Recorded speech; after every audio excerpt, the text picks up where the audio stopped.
Hello everyone, welcome to our channel, and today we will see how we can solve the issue of ChatGPT is not available in your country issue.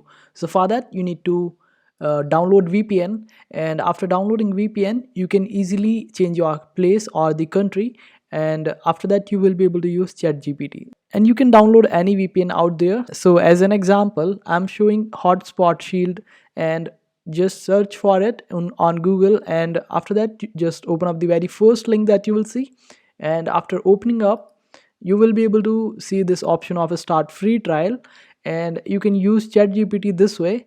And the other way is by going into the incognito mode, and for that you need to just click on the three dots on the top right corner, and here you will be able to find this option of new incognito window, and try searching up for ChatGPT out there, and you will be able to log into your ChatGPT account this way. And this is how you do it.